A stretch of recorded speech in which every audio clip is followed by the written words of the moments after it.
सबसे बड़ा मैं कहूँगा कि ये जो क्रैकर बर्स्टिंग है ना, जो ये हम पटाखे के करते हैं, आपको अंदाज़ा नहीं होगा। मुझे इतने साल हो गए, वो कोई साल नहीं है जिसमें मैं एक दो बच्चे खुदा न खास्ता ब्लाइंड हो जाते हैं जस्ट बिकॉज ऑफ क्रैकर्स। मैं कल की बात कर रहा हूँ, 14 साल का बच्चा 9वीं में पढ़ता है या 8वीं में पढ़ता है, he lost his eye, completely lost his I.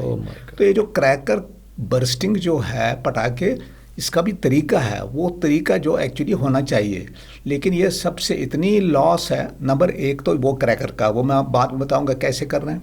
Number 2 है कि शार्प ऑब्जेक्ट्स जो है, नाइफ है, ये इनका होता है कंपास, ये होते हैं, वो बस उठा उठा के ऐसे ऐसे घूमते रहते हैं, एक को एक, या कभी पेंसिल से, कभी शार्प या कभी बॉल पेन से। ये नेक्स्ट कॉज है एक्सीडेंट का जी। ये और ये बच्चों में ही होता है, पटाखे भी और ये भी। ये दो चीज़ें इतनी इम्पॉर्टेंट है इंजरी की, यही वजह है, मोस्ट ऑफ द इंजरी ये है।